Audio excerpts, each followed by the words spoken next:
Chapter 58. Gunther did not know what time it was when he finally looked up from his work, but he assumed it was late. Madame Zora and Esmeralda were asleep. He saw them lying together on the cot. Esmeralda's arm was around her grandmother's waist. She was curled up in a fetal position, a child's unconscious demonstration of fear. There is much she has to fear, Gunther thought. Perhaps she senses her danger. Does she know I plan to kill her? It was the only logical course of action. No one except him could be allowed the secret of the power. No one, he muttered. He rubbed his eyes and reiterated, absolutely no one. Gunther sat at his desk, meticulously going over the results of the tests he ran on the serum. Each answer only brought more questions. The serum resisted every attempt to crack its composition. He knew what Madame Zora put into the mixture, but it was different somehow. It bore none of the properties of anything composing it. Gunther couldn't find a trace of the elements used in its creation. It was as if it had mutated into an entirely different organism, Gunther whispered. His expression was equally amazed and fearful. The gypsy was not lying when she said it was alive. That's impossible, he thought. How can a mishmash of inert compounds combine with organic matter to create a living thing without any outside energy source? Even Frankenstein had lightning as a catalyst. God in Himmel, it makes no sense. He peered into the microscope as he had 100 times already. He focused at the highest intensity possible and glared down at the midnight blue mystery. It moved and flowed, yet there was no sign of bacteria or viruses in the liquid. There was no outside stimulus to account for its mobility either. Then how is it moving? There was no definition to the flow, no discernible pattern. It mindlessly moved, yet it seemed to be looking for something. What is it? Gunther asked. What are you looking for? His mood grew darker when it didn't answer. He thought it ought to. He deserved it. He became more irritated at the absurdity of that thought. There was nothing he could do to punish it for its silence. It proved impervious to contamination or destruction. It maintained its molecular structure even when mixed with other chemicals and liquids. For its first test, Gunther squirted a tiny amount of the serum into a beaker filled with water. He swore it enjoyed swimming. It slipped beneath the surface, twisting in a way that suggested it was dancing. Gunther made his first real discovery then. Tiny flashes of energy erupted from the serum as it cavorted inside the beaker. He quickly sucked up a sample of the water-serum mixture into a syringe and squeezed it onto a slide. His eyes grew to the size of saucers when he looked at it under the microscope. The serum did not like company. The tiny flashes of energy were killing the bacteria in the water. Gunther introduced other organisms. He snatched a common housefly from the lab table and threw it into the water to see if anything would happen. The fly swam along the surface, its legs paddling as it tried to keep from drowning. The serum, flowing beneath it, suddenly stopped moving. It was motionless for so long, Gunther assumed it had died. All of a sudden, the serum shot up and engulfed the fly. Gunther stiffened with surprise, but his heart stopped beating altogether with what happened next. The serum slowly rose out of the water, bringing the fly with it. It hung over the lip of the beaker, set the fly down on the rim, and then let the insect go. It slinked back into the water. The fly shook off and flew away. Gunther watched it go with his mouth hanging open. The serum went back to swimming around in the beaker. My God, Gunther thought. If I had not seen it with my own 2 eyes, He lifted the beaker and crossed to the other side of the lab. He pulled a blood sample from one of the boys he tested out of the refrigerator. He examined the test tube and set the beaker on the edge of the sink. He uncorked the sample and let the blood drip into the water, his mind forming a hypothesis. It only took a couple of drops to show him his theory was incorrect. The serum immediately cringed back from the blood, rearing up like an angry grizzly bear. It became brighter as its power grew. It lunged at the blood, but instead of surrounding it as it had the fly, it merged with it until only the blood remained. The glow faded to nothing. The blood floated in the water, entirely still. "How odd," Gunter mumbled, adjusting his glasses. He leaned into the beaker, straining his eyes to see. "Are you dead?" he asked. As if to respond, the blood began to glow. "What's this?" Gunter asked, bolting upright. The glow increased. The blood expanded and contracted. Gunter held his hands out, feeling the energy. It caressed his skin. It charged the air with electricity. The blood enlarged past the limits of the beaker. It rose into the air, a perfect sphere crackling with energy. Madame Zora was startled awake. She looked up, saw what was happening, and gasped. "Good Lord!" Her granddaughter's sleepy eyes drifted toward the fantastic sight. The old gypsy cried, "Esmeralda, get down!" She rolled off the bed, dragging Esmeralda with her. Gunther saw her movements out of the corner of his eye. He was about to ask her what was going on when the ball of energy and blood exploded with a loud pop. Gunther was thrown off of his feet by the force of the blast. It blew the test tube setup to smithereens, barely missing the beaker of serum. Glass shot out in every direction. Gunther hit the floor and slid to the wall, upside down and backward. He stared through his shattered glasses with wide, shocked eyes. At the point of the explosion, energy crackled, sizzled, and then disappeared. "What in the world was that, Grandmother?" Esmeralda cried. Her ears were ringing. Madame Zora sat up and brushed off. "That, little one," she replied, "was the doctor not listening to me when I told him the serum only works with our bloodline." She scowled at Gunther. "You tried to combine the serum with someone else's blood, Herr Bremen?" Gunther rolled off of his head and onto his side. He removed his broken glasses and looked at them, dumbfounded. He shook his head. "It was merely a test." Madame Zora stood, helping Esmeralda up. "Be glad you did not try that on a person, Herr Doctor," she said. "The explosion would have leveled the building." "I will make note of that," Gunther grumbled. He stood and went to his desk. He secured his spare glasses out of the drawer. It took 3 hours to clean up the test tube debris and reassemble his setup. He spent 20 of those minutes at the door with the guards who came running when they heard the explosion. He finally convinced them everything was under control. Ordering them away in frustration helped that a bit. They wanted to search the lab. Gunther wasn't about to let them do that. He leaned back in his desk chair, fatigued. He stretched and decided a good night's sleep was what he needed. He pushed up and bent over to turn off his desk lamp. As he did, an odd thought came into his mind. That blood sample was pretty old. It could have been dead, you know. Gunther froze. Could it be the blood sample was bad? Dead? Never take from the dead? Is that not what she said? He stood up straight. He rotated to the left, balancing on his heel. He glared at the serum sample. "Is that your secret?" Gunther hissed. "You did not like the blood because it was dead? Is it that? Or was it just because it wasn't the gypsy's blood?" He placed his hands on his hips as if expecting an answer.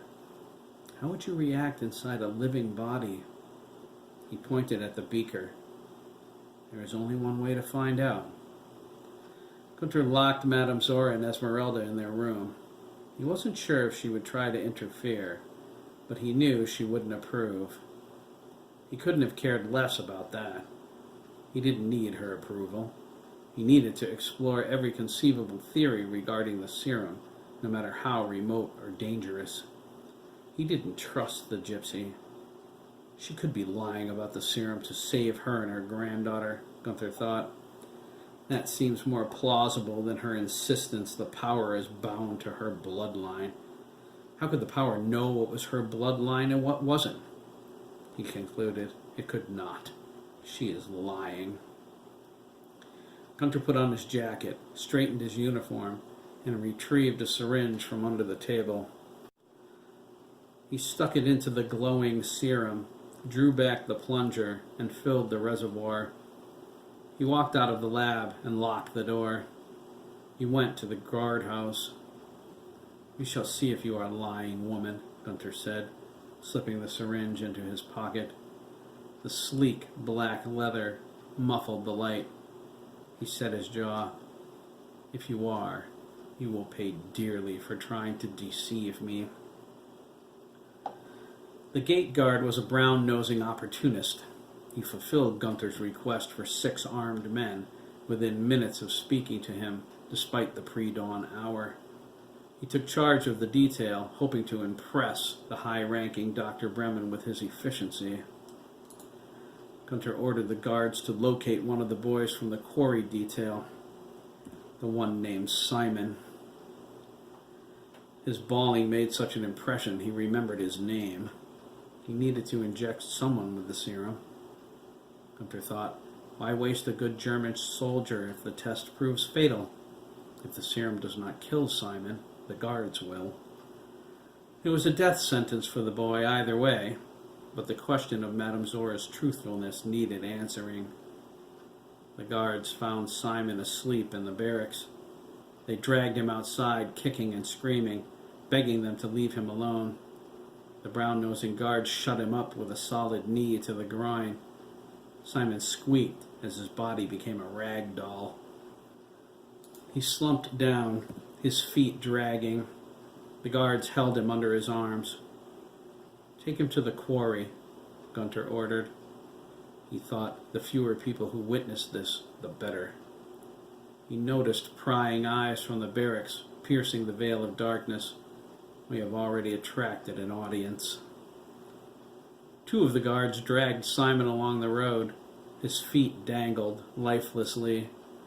The others held their flashlights, illuminating the way. Gunther followed behind them, holding his pocket closed to keep the glowing syringe hidden. When they arrived at the quarry, sufficiently out of the camp's view, the guards propped Simon against the wall.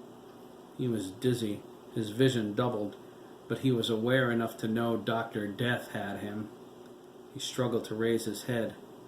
If it was his time to die, he wanted some measure of dignity, no matter how small. Gunther stood in front of him, speaking to the guards. The pain between Simon's legs made it difficult to focus on the words. He managed to catch the last few sentences. They filled him with despair. "Ordered to keep what you are about to see in strictest confidence," Gunther said. He nodded at the guards holding Simon. "Let him go. If he becomes violent after the injection, shoot him. Do not wait for my orders. If you do, it may already be too late." Gunther pulled the syringe out of his pocket. Simon's eyes grew wide and terrified. "Mein Gott," the brown-noser whispered. His eyes locked on the glowing serum. "What is it?" Gunther smiled. "This is one tiny piece," he said, "of the glory of God." The serum swirled magically inside the glass. Gunther squeezed the air out of it. A tiny glowing stream shot into the air. He examined the syringe. He turned to Simon, the boy's whine akin to a small pig squealing. Gunther moved toward him, his face growing dark in the glow of unrealized power. "Stay away from me," Simon cried. He tried to run, but a guard pushed him against the quarry wall. "Stand still," Gunter said. Simon wasn't listening. He shoved, kicked, and spat at the guards, his face tight with panic. His heartbeat was so intense and quick, they saw it throbbing through the arteries in his neck. The brown-nosing guard grabbed him by the shirt.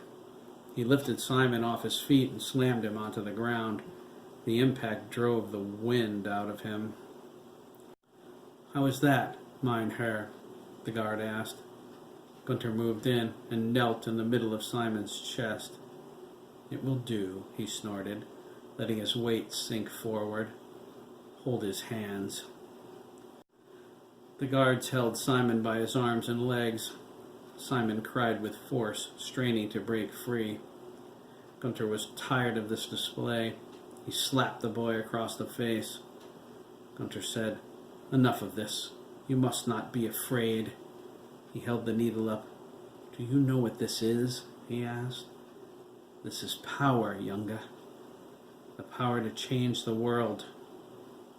He held his face and aimed the syringe at Simon's left pupil. He remembered how Maria slashed Madame Zora across the eye with her knife to introduce the serum. "You should feel honored. You are the first person to help me perfect the ultimate weapon." He stabbed the needle into the middle of the boy's pupil and squeezed the plunger. Simon screamed as the glowing serum penetrated his eyeball. It felt like being electrocuted. The energy surged into his brain. Simon's cry abruptly stopped, his expression filled with wonder. His mind expanded beyond ordinary human consciousness. He felt connected to the entire universe. He knew everything there was to know about everything, but it disappeared in a blinding blue flash that only he saw. He fell to the ground, unconscious. Gunter stared down at him expectantly. Simon didn't move. "What is this?" Gunter angrily asked. He grabbed Simon by the shoulders and shook him. "Wake up, you idiot!" The brown-nosing guard chuckled. He looked at his men and said, "The ultimate power to go from terrified to asleep in 2 seconds." The guards snickered. Gunter glared at them. He stood, stepped over to the brown-nosing guard, and got in his face. "This is no laughing matter," Gunter raged, spittle flying. "Something is wrong. It is not supposed to be this way." "Your doctor, please," the guard said. "There is no need to lose your composure. I am sorry if your experiment failed, but you—" "I have not failed." "Herr Bremen?" one of the other guards asked nervously. Gunter whirled around. The guard held his hands over Simon. "Can you feel it?" he asked. "I can," another guard replied, stepping back. "He's hot." "What do you mean, hot?" Gunter snapped. "Feverish?" The guard shook his head. "Not unless he has a fever of 200 here, Doctor." He backed away, too. "I can feel the heat from here. It's like he's on fire." "Fire," Simon said. His voice was booming. "Yes, I feel fire." Gunter smiled. "I knew it," he whispered. "You lying bitch." Simon sat up and his eyes opened. His face went from confused to enraged in short order. His irises glowed with wild red energy burning forth from his skull. His head burst into flame. The guards reached for their weapons, shrinking back from the intense heat. "You murdering bastards!" Simon cried. His feet left the ground. He floated in the air before them. His clothing disintegrated. The fire burned from his flesh, but it didn't harm him. "Gott in Himmel!" the brown-nosing guard exclaimed. He drew his pistol and pointed it at Simon. Simon's eyes exploded with red brilliance in response to the threat. "No!" he yelled, holding his hands out to ward off the impending shot. A column of fire engulfed the brown-noser. The guard screamed as his flesh burned and bubbled. He dropped his pistol. His body transformed into a raging ball of fire. In a flash of heat and flame, he vanished. Gunther shielded his eyes and face from the incredible heat. Simon stared at his hands. He smiled in triumph and liberation. Simon clenched his fists and concentrated. A bright flash and blast of scalding wind emanated from him in every direction. Bright red and orange flames engulfed Simon's body.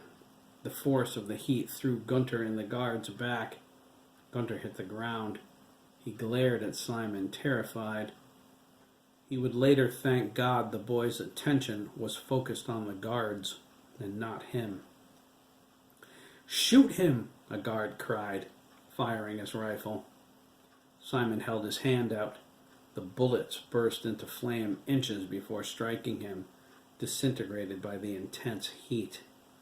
Simon sneered at the guard who fired. "You won't kill me today, Nazi," he cried. The fire around him grew hotter, causing Gunther's glasses to sear. He whipped them off his face and started blowing on them. Simon bore down on the guard. His fire surrounded him like a miniature sun. "You'll never kill anyone ever again." He thrust his arms out and cried, "Never!" Streams of fire blasted from his hands.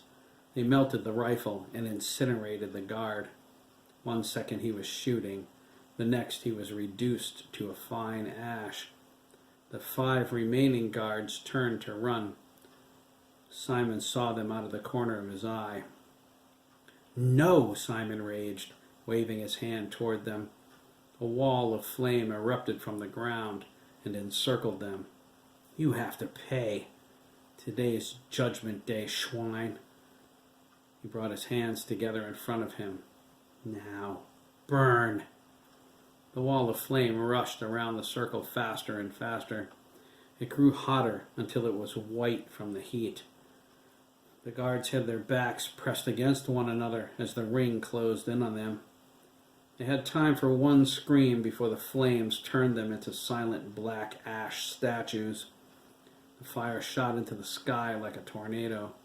It expanded and then disappeared with a muffled imploding whoomp. Simon's feet settled to the ground as the alarm sounded. His fiery power flashed as he prepared for the coming army of guards. "Let them come," Simon whispered, but his voice was like a loudspeaker. "I'll burn them. I'll burn them, the camp. I'll burn all of Germany to the ground. I'll..." He stopped, his gaze filling with realization. He turned toward Gunther. His feet left the ground again, his heat building back up to solar intensity. "I haven't forgotten you here, Doctor," Simon spat. "No," Gunther replied. "I imagine you have not." "I don't know what you did to me," Simon smiled, flames licking between his teeth. "But I..." Simon faltered. His body jerked violently. He fell to his knees, clutching his stomach. "What's happening?" he struggled, his face tight with agony. "My insides. It feels like it's tearing me apart." "It appears, Younga." The gypsy was not lying after all. "Help me," Simon cried. "Please, I don't want to die." Gunther brushed off and said, "It appears you are already dead, Simon." He straightened his uniform. "Oh well, as they say in America, back to the drawing board." "You're dying with me." He lunged at Gunther, his power surrounding him in a ball of fire. He launched into the sky instead, a screeching human flare. His glow lit up the entire camp. Everyone in Buchenwald heard Simon scream, "God, please help me!" He gripped the sides of his head, digging his fingernails into his flesh as it melted. He struggled to hold in the pressure building beneath his skull. It was growing, the same as the fire, forcing its way out. It grew stronger, hotter, until Simon exploded with a vicious bang. A brand new sun lit up the sky for miles, but as quickly as it appeared, the light faded. Flaming pieces of Simon's body whistled down to the quarry. Gunter ran with his hands over his head, dodging the tiny meteors. The squad of guards ran toward him with their rifles at the ready. Commandant Koch followed in his convertible staff car. They ran to Gunter and surrounded him in a defensive posture. There was a chorus of rifles clicking as the guards prepared to shoot the first thing that moved. Koch pulled up from behind, illuminating them with his headlights. He climbed out of his car, panting, his round face flushed. "What's the meaning of this?" Koch demanded. He surveyed the scene, scanning the plethora of little fires burning on the ground. He glared at Gunter. Gunter met his glare with equal venom. "You need not concern yourself, Koch," he said, irritated. "None of this is any of your business." You, Koch struggled. Gunter dismissed him with a wave and walked over to one of the fires. He stamped out the flames with his foot and motioned for a guard to shine his flashlight down. Simon's right hand lay there, almost intact. He pulled a handkerchief out of his pocket and picked it up. He felt the heat through the cloth. "Is that a hand, Herr Doctor?" The guard swallowed. "Indeed," Gunter nodded. He motioned toward the quarry. "A prisoner killed 4 guards when he..." Gunter paused, considering the right lie. "When he blew himself up," he decided. "Their remains are in the quarry." Koch stormed over and grabbed Gunter by the arm, causing him to drop Simon's hand.